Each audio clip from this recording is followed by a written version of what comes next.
우리가 가끔 교회 생활을 하면 은혜 받았다 하는 이야기를 합니다. 은혜 받았다. 근데 어떨 때는 진짜 저 사람 은혜 받은 거 맞아? 그런 느낌이 드는 경우도 있죠. 아마 고개 끄덕거리시는 분은 다 그런 사람을 한두 번 경험하셨을 것 같아요. 은혜 받았다고 축복받았다고 하는데 그 꼴을 보면 아닌 것 같다고요. 왜 그럴까요? 은혜 받은 거는 분명한데 은혜를 담을 만한 영적 성장이 성숙이 없기 때문입니다.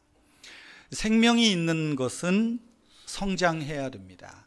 생명이 있음에도 불구하고 성장하지 못하면 병에 걸렸든지 아니면 곧 숨이 넘어갈 지경이든지 둘 중에 하나일 것입니다. 어리게 그 묘목을 심어 놓으면 어떻습니까? 이것이 건강하게 잘 자라면 어떤 나무는 수십 미터까지 뻗어 올라가는 나무가 있고, 또 어떤 나무는 큰 아름드리가 돼서 몇 사람이 인간 사슬로 팔을 맞잡아도 다 두르지 못하는 엄청나게 크게 자라는 나무도 있습니다. 성장하기 때문입니다. 우리의 신앙의 영역, 영적인 영역에서도 이와 같은 성장이 필요합니다. 자라가야 되고 성장해야 되고, 그래서 모든 사람들에게 그늘을 주는 그와 같은 영적 성장이 필요합니다. 사람의 눈으로 이렇게 저렇게 말하기는 굉장히 조심스럽지만, 교회를 목회하는 목사로서 성도님들을 대할 때, 우리 교우님들을 대할 때 어떤 분은 참 얼마 안 됐는데도 믿음이 자라고 성장해 가는 분들을 보면 참 하나님께 감사하고 하나님께 찬양과 영광을 올려드리지 않을 수 없어요. 그런 분들을 가끔 우리 교회에서도 많이 있습니다. 그런데 반대로 믿음이 성장하지 않는 것 같은 분이 있어요. 이거 사람이 어떻게 표현한다는 게 그렇지만 보기에 성장하지 않는 것 같고 늘 그대로인 것 같고, 아니 이전보다 못하는 것 같은 그런 성도님들을 볼 때면 참 마음이 안타깝고, 또 그런 분들을 위해서 더 기도하지 않을 수 없게 됩니다. 또 제가 그런 분들을 위해서 더 기도한다니까 그럼 나 아마 주저앉아 버려야지 그러지는 마시고, 참 안타까움이 있는 거예요. 오늘은 영적 기둥 10번째 시간으로 이 성장, 생명력 있게 성장합시다, 이런 제목으로 말씀을 나누려고 합니다. 우리 은혜의 교회에 비전이자 사명이 있습니다. 우리는 더 많은 사람들에게 복음을 전하여 함께 예배하고 함께 성장하고 함께 사역한다. 그래서 이 성장, 이 기둥 시리즈에서 이제 마지막 부분으로 이 교회 비전들을 다시 한번 말씀을 드리고 있습니다. 우리가 사역, 헌신에 대해서는 2주 전에 말씀을 드렸죠. 성장이라고 하는 겁니다. 우리 각자가 하나님을 믿고 봉사하는 것, 예배하는 것, 그리고 이 예배하고 봉사하고 하나님을 믿는 이 모든 일들이 반드시 영적인 성장이 따라와야 되는 것입니다.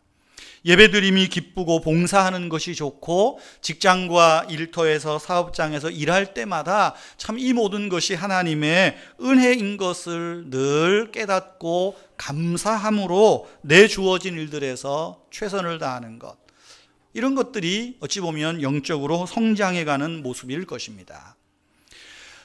사도 요한이 그 에베소 교회의 가이오라고 하는 분에게 개인적으로 편지를 쓰면서 그렇게 말하죠. 요한 3서에 보면 사랑하는 자여, 내 영혼이 잘됨과 같이 네가 범사에 잘되고 강건하기를 내가 간구하노라. 특정한, 아마 교회 굉장히 헌신되고 그런데 많이 어려움을 겪는 분 같아요. 근데 그분을 위해서 기도한다고 할 때 뭘 먼저 우선적으로 이야기합니까? 당신의 영혼이 잘되기를. 여러분, 영혼의 성장, 영적 잘됨이 최우선이기 때문입니다. 영혼이 잘되어야 범사가 잘되고 육신의 잘됨이 따라오는 것입니다. 저 역시 우리 은혜의 교회 성도님들이 여러분들의 영혼이 성장해 가면서 여러분의 범사가 잘되고 육신적으로도 강건케 되는 은총이 있기를 주님의 이름으로 축복합니다. 여러분, 영적인 성장, 이것은 신자의 책무라. 존 스토트 목사님이 그런 이야기를 하였습니다. 영적인 성장은 신자의 책임이요 의무라는 것입니다. 이것은 선택사항이 아니라 명령입니다.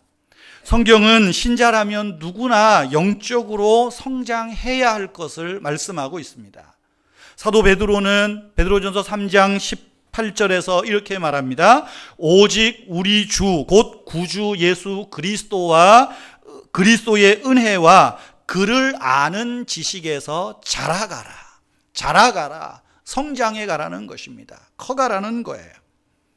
오늘 우리가 함께 읽은 에베소서 4장 13절 말씀을 여러분 다시 한번 보시기를 바랍니다. 어떻게 말합니까? 우리가 다 하나님의 아들을 믿는 것과 아는 일에 하나가 되어 온전한 사람을 이루어 그리스도의 장성한 분량이 충만한 데까지 이르리니, 그러면서 15절에서 말하죠. 오직 사랑 안에서 참된 것을 하여 범사에 그에게까지 자랄지라. 여러분, 이 13절 15절에서 성장에 대해서 어떻게 표현하고 있습니까? 온전한 사람을 이루어야 된다. 그리스도의 장성한 분량이 충만한 데까지, 범사에 그분에게까지, 예수 그리스도에게까지 자라가야 된다. 자라갈지라 말씀하고 있는 거지요. 우리가 영적 생활을 할 때, 신앙생활을 할 때 둘 중에 하나입니다. 영적으로 성장하고 있든지 아니면 영적으로 지금 퇴보하고 있든지, 중간지대는 없습니다. 만약에 우리의 신앙이 영적으로 퇴보하고 있다면 이것을 다시 끌어올리기까지는 그만한 대가가 지불되는 거죠. 시간도 그렇죠. 때로는 물질적인 부분도 대가를 지불해야 되죠. 사람 관계에서도 그렇고, 우리의 신앙이 퇴보하면 이런 대가를 지불함으로 다시 끌어올릴 수 있다는 거예요. 영적인 성장, 하나님의 명령이기도 합니다. 또 우리가 해야 할 책무이기도 합니다. 성경에 보면 그러면 우리가 어떻게 성장할 것인가? 오늘 본문의 성장의 최종 골을 이야기를 하죠. 그리스도에게까지. 근데 성경에 보면 이 영적 성장의 단계가 있다는 것을 우리가 알게 됩니다. 요한 1서 2장 14절 잠깐 앞에 보시든지요. 보시면 이렇게 말하죠. 우리 한번 앞에 보이시면 같이 읽읍시다. 시작. 아이들아, 내가 너희에게 쓰는 것은 너희가 아버지를 알았으며, 아비들아, 내가 너희에게 쓰는 것은 계신 이를 알았으며, 청년들아, 내가 너희에게 쓰는 것은 너희가 강하고 하나님의 말씀이 너희 안에 거하시며 너희가 흉악한 자를 이기었습니다. 여기 보면 성장 단계를 이야기를 하고 있어요. 여기에 나오는 아이 혹은 청년, 아비는 연령의 구분으로 우리 이해하는 것보다는 성장의 단계입니다. 어떤 단계가 있습니까? 첫째로 먼저는 어린 아이의 단계이죠. 14절에 나오는 이 아이는 유아를 의미합니다. 이때 특징이 뭐예요? 아버지를 안다는 것입니다. 요한일서 2장 13절에 14절에 아버지를 안다. 여러분, 어린 아이들, 유아들이 아버지를, 엄마를 어떻게 합니까? 성경에 아비라 그랬다 그래서 남성만 생각하면 안 되고요. 부모의 의미죠. 여러분, 이 아이들이 어떻게 부모를 압니까? 엄마의 젖을 먹으면서 알죠. 또 아빠가 집에 와서 퇴근해 집에 오든지 눈을 맞추고 얼르고 설르고 안아주고 목욕시키고 이래가면서 아이들이 이분이 우리 엄마구나, 이분이 아빠구나, 그렇죠? 그러다가 저 같은 놈이 쑥 나타나서 일로 와라 그러면 깡 우는 거예요. 저 인간은 우리 엄마 아빠 아닌데 아는 거죠. 아는 것입니다. 그래서 이 아이들, 유아들을 이렇게 기르면서 부모들이 제일 듣고 싶어 하는 말이 뭡니까? 엄마, 아빠죠. 그래서 처음 결혼해서 아기를 낳고 그러면 엄마를 먼저 했냐, 아빠를 먼저 했냐, 웃지 못할 싸움도 일어납니다. 제3자가 들으면 아무것도 아닌데 가지고 이게 아빠다, 엄마다 유난을 떠는 거예요. 왜? 그게 기쁘잖아요. 얘가 아빠라 했다, 엄마라 했다. 영적으로 갓난 아이, 이제 막 예수를 믿고 막 신앙의 초보 단계를 떼는 그 아이가 아버지를 안다, 하나님을 안다, 알기 시작했다라고 할 때 그 하나님 마음이 얼마나 기쁘고 흐뭇하고 잠잠히 사랑하시되, 그 표현이 나오는 것이죠. 그런데 여러분, 유아기 때 아이는 어떻습니까? 엄마 아빠가 뭘 좋아하는지, 어떤 것을 싫어하는지 알지 못하고 또 이해하지도 못합니다. 그래서 영적 어린아이 단계예요. 신앙의 단계도 그렇다는 것입니다. 이 어린아이 단계는 단점이 있습니다. 뭡니까? 분별력이 없다는 것입니다. 분별력이 없어요. 오늘 본문 14절에서 그렇게 말하죠. 우리가 이제부터 어린아이가 되지 아니하여 사람의 속임수와 간사한 유혹에 빠져 온갖 교훈의 풍주에 밀려 요동하지 않게 하려 함이라.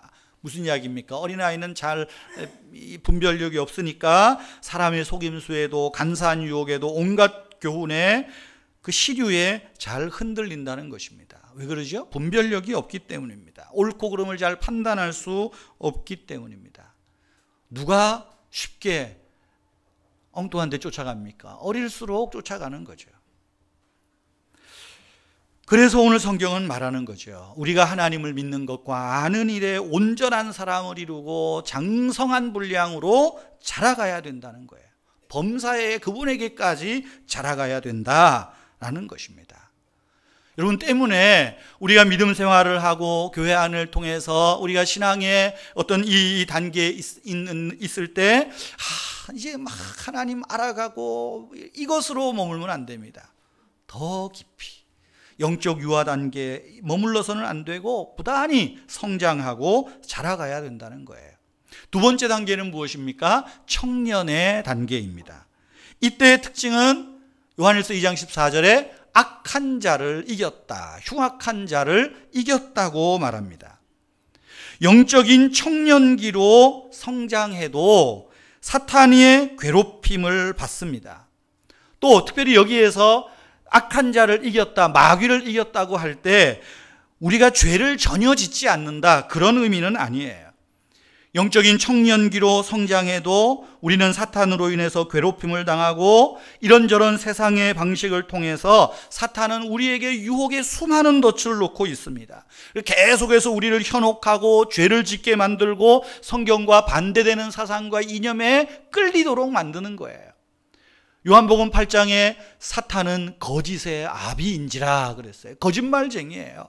그래서 끊임없는 간사함으로 거짓말로 술수로 이 성도들을 유혹하고 꿰는 거예요. 영적 어린아이는 분별력이 부족하기 때문에 넘어지죠. 끌려갑니다. 그러나 영적 청년기 때는 어떻다고 해요? 이런 악한 자를 이겼다는 거예요. 이겼다는 것입니다. 유혹을 이긴다는 거예요. 서로 유혹에 넘어져서 죄를 짓고서도 죄를 지을 수 있어요. 죄를 짓지만 죄를 뉘우치고 회개하고 빨리 제자리로 돌아오는 거죠. 빨리 돌아오는 거예요. 이 영적 청년기예요. 어떻게 악한 자를 이긴다고 말합니까? 말씀이 그 안에 풍성히 거하기 때문이라 그래요. 너희가 강하고 하나님의 말씀이 너희 안에 거하시기 때문에 흉악한 자를 이겼다고 이야기해요. 영적 단계의 특징이 있어요. 그 안에 말씀이 충만한 것입니다. 하나님의 말씀을 정확하게 이해하고 해석합니다. 설교를 듣고 성경을 공부하면서 말씀을 이해하는 능력이 생기고 그 설교와 말씀을 통해서 우리의 영적 근력이 강화되는 그런 단계가 되는 거예요. 말씀을 통해서 내 믿음이 자라고 하나님을 아는 지식이 자라가는 거예요. 주변 사람들이 보면서 야, 저 사람 진짜 성장해 가는구나, 건강하구나 알 수 있는 거죠. 청년의 그 왕성한 시기를 이야기하는 것입니다. 세 번째 어떤 단계가 있습니까? 아비들아 내가 너희에게 쓴 것은 부모의 어른의 장성한 분량이죠. 이 시기의 특징은 너희가 태초부터 계신 이를 알았다. 태초부터 계신 아버지를 알았다고 말하고 있어요. 똑같은 말이 나와요. 영적인 아이 때도 유아 때도 아버지를 알았다. 어른이 되어서도 아버지를 알았다. 그런데 차이가 있죠. 어떤 차이입니까? 어른이 되어서는 태초부터 계신 이를 알았다 이야기합니다. 여러분, 우리들도 그렇지 않습니까? 어릴 때 아는 아버지와 성장해서 아는 아버지에 대한 이해와 느낌, 감동은 다릅니다. 다르죠. 30이 넘고 마음이 넘어도 맨 아기처럼 엄마 아빠 하면 이거는 좀 문제가 있잖아요. 어릴 적에 내가 이해했던 아버지, 청소년이 되어서 이해하는 아버지, 청년이 되어서 이해하는 부모님, 또 내가 결혼을 해서 아이를 양육해 가면서 보는 부모의 그 심정들, 깨닫는 강도가 다를 수밖에 없어요. 아버지의 마음을 알고 아버지의 울음과 눈물의 의미들을 더 깊이 깨달아가는 거예요. 그것이 여기 태초부터 계신 이를 알았다 하는 그런 표현입니다. 다르게 표현하면 하나님에 대하여 보다 깊게 알게 됐다는 것입니다. 어떤 신비적인 체험이 아니라 말씀에 대한 이해, 말씀을 통해 계시된 하나님을 아는 지식에 따라 그 하나님을 더 풍성하게 알아간다는 거예요. 어린아이일 때는 내가 기도 응답을 하고 젖달라고 울면 젖을 주시는 그 하나님으로 인해서 감사했을지 모르지만 이제 장성한 어른이 되어서는 고난과 시련 속에서도 항상 하나님이 나를 지원하시고 응원하시고 격려해 주시고 위로하시고 고난도 하나님의 은혜라는 것을 깨닫는 것, 그런 수준에까지, 그것이 어른의 수준, 아비의 수준이라는 것입니다. 그래서 토저라고 하는 목사님은 이런 이야기를 했어요. 영적 아버지 단계로 성장한 성도들의 특징은 이렇다, 그렇게 말해요. 이분들은 모든 일을 하나님의 시각으로 보려고 한다. 하나님의 척도에서 모든 것을 심사숙고하고 하나님이 하신 것처럼 동일한 가치를 부여한다. 성장하지 못한 신자들은 현상, 즉 그 대상이나 상황만을 보지만 아버지 단계까지 성장한 사람은 하나님이 보시는 것처럼 사물을 꿰뚫어 보려 하고 하나님이 생각하시는 것처럼 생각할 수 있고 또 생각하려고 한다. 이런 자들이 바로 장성한 아비의 수준에 이른 신앙 성장이라고 말하는 거예요. 여러분, 영적 성장의 아버지 단계를 오늘 에베소 4장 본문에서는 어떤 단계로 이야기를 합니까? 그리스도의 장성한 분량이 충만한 데까지, 범사에 그에게까지 자랄지라. 영적 아버지 단계는 바로 우리가 예수 그리스도의 단계까지 이르는 거예요. 이 단계에 이르기까지 우리는 성장을 멈추지 말아야 된다는 것입니다. 사랑하는 성도 여러분, 현재 여러분의 영적 수준은 어느 정도인 것 같습니까? 여러분, 어디까지 성장해 있습니까? 우리는 지금 내가 어느 단계에 있다고 감히 말하기 어려울 거예요. 아마 제가 한 분 한 분 다 물어보면 다들 겸손하셔서 저는 뭐 다 유아 단계밖에 안 돼요. 아니, 유아도 안 돼요. 이제 100일도 안 돼요. 뭐 이렇게 또 표현할지 모르겠어요. 어떻게 말하기는 어려워요. 그러나 여러분, 유아 단계라고 해도 기죽을 일은 없어요. 이것도 성장의 과정이거든요. 여러분, 유아 단계의 그 기쁨, 아버지가 그 갓난아이의 그 단계를 보고 오히려 더 기뻐하잖아요. 물론 이게 수년이 되고 오래가 되면 한숨이 나오겠지만, 그죠? 유아 단계가 또 갖는 의미가 있어요. 청년 때라고 교만할 것 없어요. 강하고 하나님의 말씀이 내 안에 풍성하다고, 야, 나 정도면 돼. 그러다가 넘어지죠. 오히려 넘어지기 쉬운 때가 또한 청년의 때예요. 그래서 사도 바울은 말합니다. 너희가 선줄로 생각하면 넘어질까 조심하라, 그 얘기를 하고 있죠. 여러분, 오히려 우리가 이 말씀 속에서 기억해야 할 것은 부단히 성장해 가야 된다는 것입니다. 성장을 멈추어서는 안 된다는 거예요. 영적인 갓난아이에서 이제는 영적인 청년으로, 그리고 이제는 더 나아가서 영적인 아버지의 단계, 그리스도의 장성한 분량에까지 자라가고 또 자라가고 또 자라가야 된다는 거예요. 우리가 궁극적으로 소망할 성장의 단계는 바로 그리스도 예수의 그 분량, 그리스도에까지 자라가는, 바로 그것이 우리의 목표라는 것입니다. 사랑하는 성도 여러분, 우리는 영적으로 성장해야 됩니다. 자라가야 됩니다. 그러면 우리가 영적 성장을 위해서 어떻게 할 수 있겠습니까? 오늘 두 가지 우리 함께 적용의 말씀들을 나누려고 합니다. 첫째는 다 아는 말씀이에요. 하나님의 말씀, 곧 성경을 가까이 해야 됩니다. 여러분, 성경은 우리가 영적으로 성장하는데 그야말로 필수 음식입니다. 필수 영양제입니다. 성경을 가까이 하지 않고 말씀을 듣지 않고 그런 분들에게 나타나는 현상이 은혜 받았네, 은혜 받았네 하는데 다른 사람이 보기에는 저 인간 저 소리 좀 하지 말지, 그런 거거든요. 그 말씀이 없어서 그런 거예요. 말씀에 무지하기 때문에 그런 것입니다. 디모데 후서 3장 15절에서 17절 말씀을 우리 한번 같이 읽어보실까요? 성경을 찾으실 분은 찾고 앞에 볼 분은 앞에 보고요. 같이 읽습니다. 또 어려서부터 성경을 알았나니 성경은 능히 너로 하여금 그리스도 예수 안에 있는 믿음으로 말미암아 구원에 이르는 지혜가 있게 하느니라. 모든 성경은 하나님의 감동으로 된 것으로 교훈과 책망과 바르게 함과 의로 교육하기에 유익하니 이는 하나님의 사람으로 온전하게 하며 모든 선한 일을 행할 능력을 갖추게 하려 함이라. 이 성경이 우리의 모든 성장하는 부분에 필수 아미노산, 필수 영양소가 다 들어있잖아요. 왜 성경을 가까이 해야 됩니까? 오늘 성경은 말하죠. 구원을 얻게 하기 때문입니다. 왜 성경을 가까이 해야 됩니까? 이 말씀이 우리를 교훈하기 때문이에요.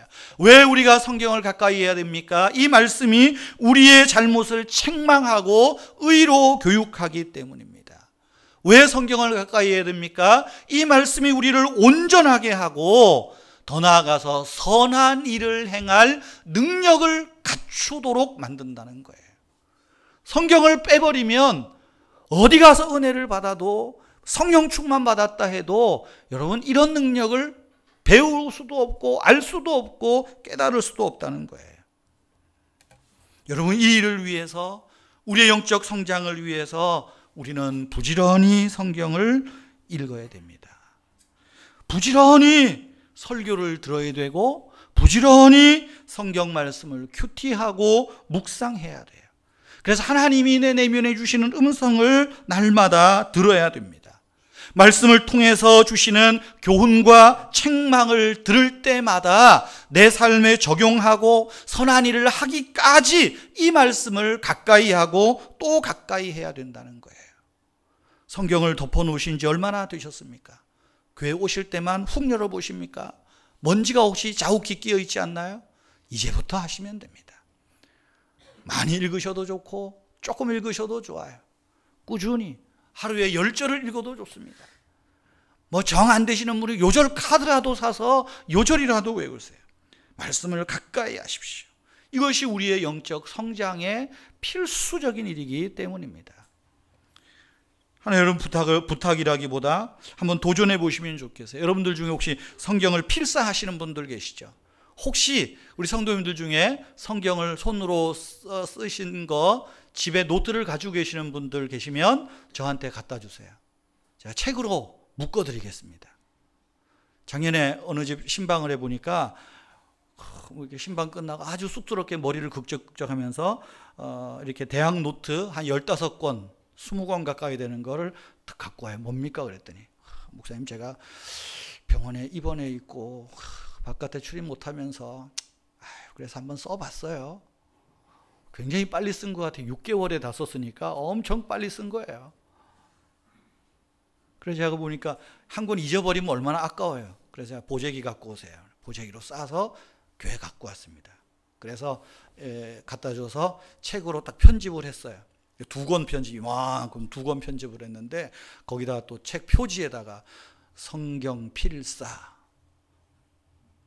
송민희 딱 이러셨어요.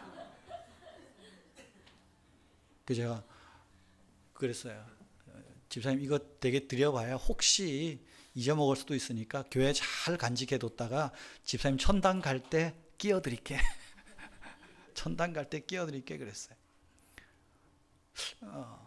몇몇 분 있어요. 그래서 지금 만들고 있어요. 혹시 가지고 계시면 갖고 오세요. 갖고 오세요. 제가 자녀들에게 유산으로 물려주라면 유산 물려드릴게. 다 물려드리고 제가 먼저 죽지 않는 한, 그죠? 해드릴게요. 또 그렇지 않으면 한번 써보세요.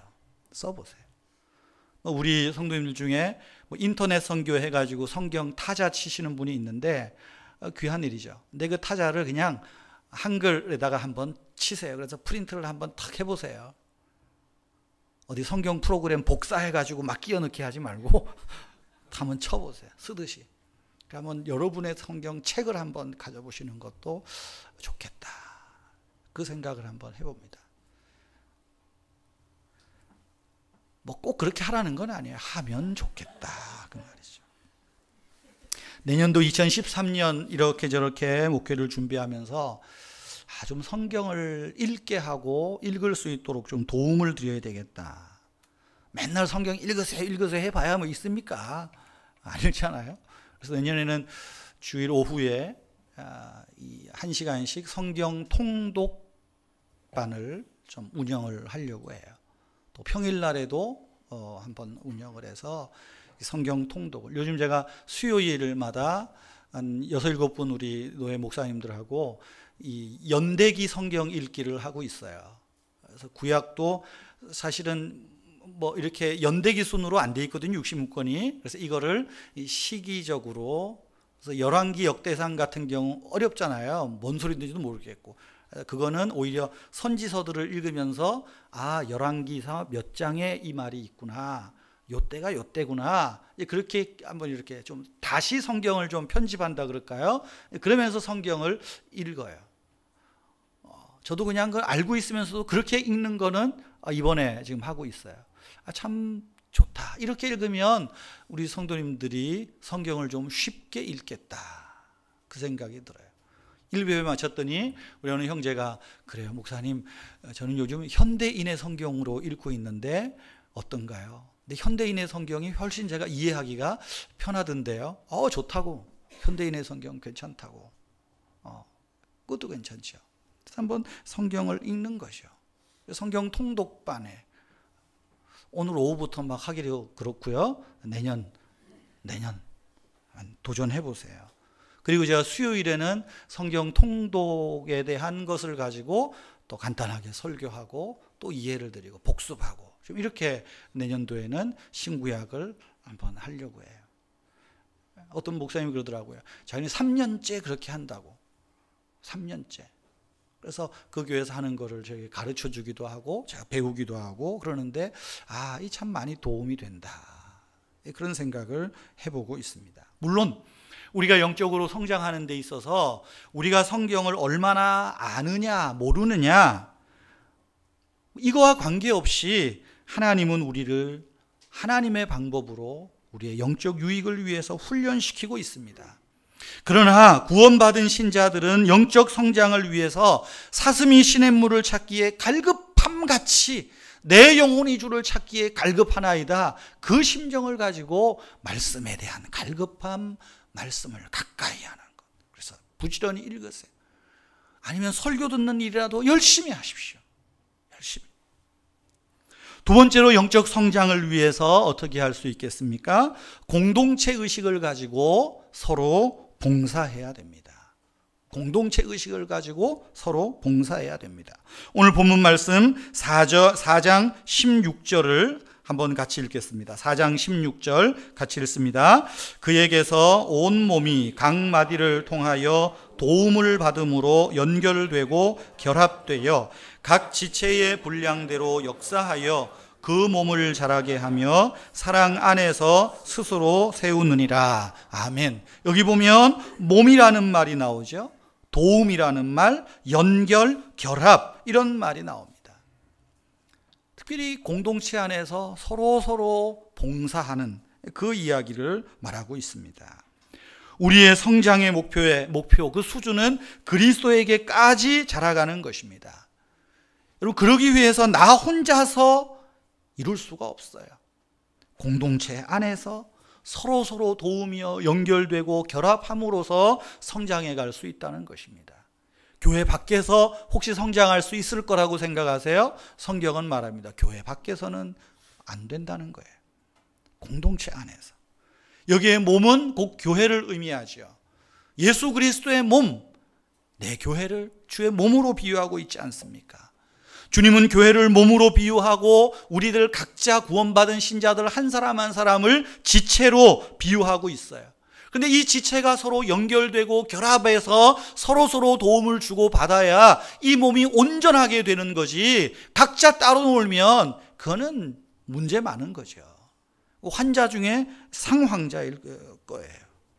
때문에 우리가 서로 공동체 의식을 가지고 서로 연결하고 결합하여서 도와주고 봉사해 가면서 성장해 가는 것입니다.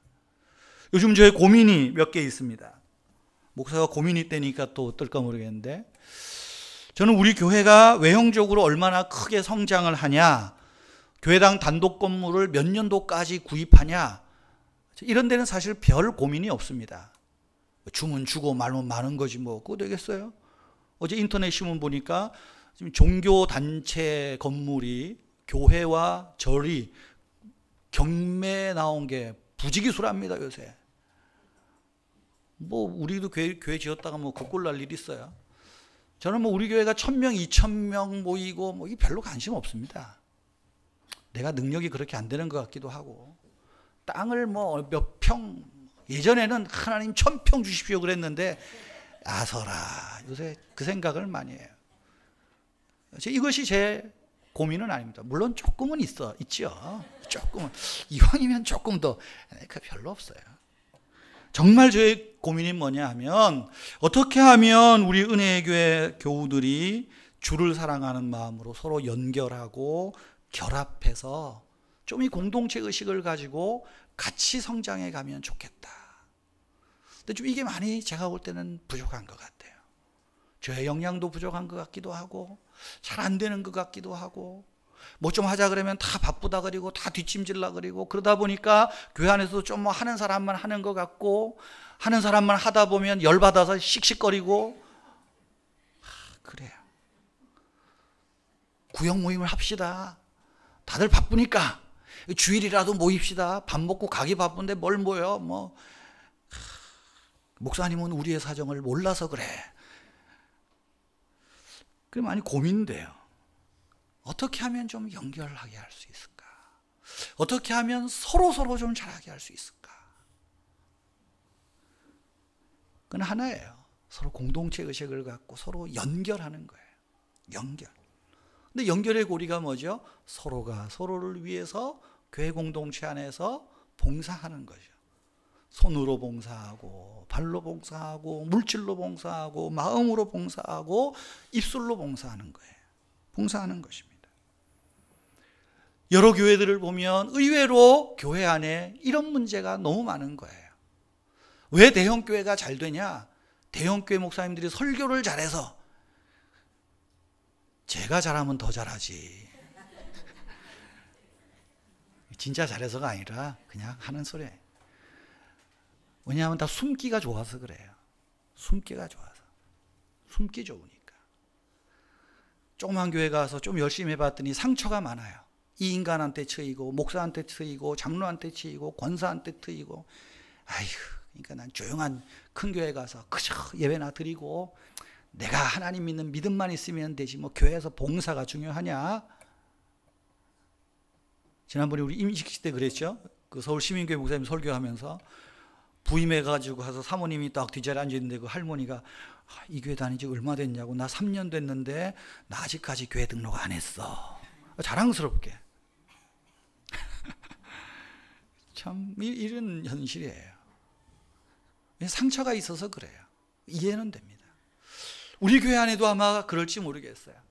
내가 교회 안에 좀 이렇게 저렇게 봉사하고 좀 섬기고 하다 보면 의외로 교우 관계에서 부딪히고 그것 때문에 시험에 드는 일들이 많습니다. 그래서 선택하는 게 뭐죠? 가급적 교회 봉사는 뒤로. 내가 안 해도 다 할 사람 있어. 맞아요. 여러분 안 해도 할 사람 있어요. 가급적 뒤로. 그저 주일날 목사님 눈도장만 찍으면 되고, 예배 빠진 일을 뭐 적당히 안 하면 되고, 헌금하는 거 뭐 좀 해가면 되고. 여러분 그렇게 해서는 절대로 여러분이 영적으로 성장할 수가 없습니다. 오늘 성경 말씀을 잘 보세요. 16절 말씀 잘 보세요. 그에게서 온 몸이 각 마디를 통하여 도움을 받음으로 연결되고 결합해서 각 지체의 분량대로 일을 해요. 그렇게 하면서 어떻습니까? 다른 분만 유익해요? 다른 분만 성장하고 교회만 성장합니까? 뒤에 말하죠. 사랑 안에서 스스로 세워간다. 이것이 중요한 원리라는 것입니다. 어느 겨울 아침에 고슴도치 2마리가 너무 추워서 몸을 좀 어떻게 하면 따뜻하게 할 수 있을까? 그래서 친구 고슴도치가 서로 우리가 가까이 있으면 되겠다. 가까이 있으면 부둥켜 안으려고 가까이 갔습니다. 가까이 할수록 가시가 너무 따가운 거예요. 아유, 안 되겠다. 내가 제하고 있으면 이 따가워 죽겠다. 그래서 떨어졌습니다. 근데 날이 너무너무 추워지는 겁니다. 할 수 없이 고슴도치 2마리는 그 과거의 상처를, 아픔을 잊어버리고 다시 접근을 시도해 봅니다. 그런데 역시나 서로의 가시에 찔린 고슴도치는 더 아픈 거예요. 그래서 다시 돌아서면서 말합니다. 나는 절대로 저 인간하고는, 저놈하고는 가까이 하지 않을 거야. 나는 쟤 때문에 상처받지 않을 거야. 다짐하고 멀찍이 굴 속으로 들어갑니다. 아마 교회에서 경험하는 우리의 또 다른 면인지도 모르겠어요. 우리 교회가 그렇다는 건 아니고 우리 교회도 있겠지요. 그러나 혼자 있는 시간이 길면 길수록 사람들은 그 속에서 또다시 외로움에 빠집니다. 그래서 또다시 사람을 찾기 시작하고 교회 공동체를 찾기 시작하죠. 그러면서 기대합니다. 이번에는 전과 같은 상처를 입지 않을 거야. 이번에는 전과는 다를 거야. 그런데 다르지 않습니다. 또다시 내가 찌르든지 찔림을 받든지 고통스럽습니다. 그래서 오늘도 교회 안에는 가까이 하기엔 너무 먼 당신, 이 거리를 유지하려고 애를 쓰고 있습니다. 그러나 여러분, 사람과 부대끼며 살지 않을 때는 죽어있는 때입니다. 살아있는 한 사람과 부대끼면서 찔리기도 하고 찌르기도 하는 게 내가 살아있다는 거고 자라간다는 것입니다. 다시 말하면 인간관계 안에서의 성장은 살아있는 한 아픔을 배제할 수 없다는 것입니다. 그러면 어떻게 할까요? 오늘 본문은 말합니다. 그럼에도 불구하고 서로 연결하고 결합하라고 말이죠. 예수님은 말해요. 내가 모퉁이 돌이 되었다. 그 말은 무엇입니까? 그리스도의 장성한 분량에까지 성장해가는 우리들은 이 공동체 안에서의 서로의 성장을 위해서 우리 자신이 모퉁이 돌이 되기까지 그리로 나아가야 된다는 거예요. 서로가 성장해 가면서 나 스스로도 성장해 갈 수 있기 때문입니다. 내 가시와 상대방의 가시에 서로 찔림을 받더라도 때로는 침묵하고 그러나 아파하면서도 그 자리를 지키면서 완충지대를 만들어가라는 거예요. 성장에는 희생이 없으면 안 돼요. 희생이 없이는 가까워질 수 없습니다. 여러분, 희생이 있더라도 성장하기를 멈추지 말기를 바랍니다.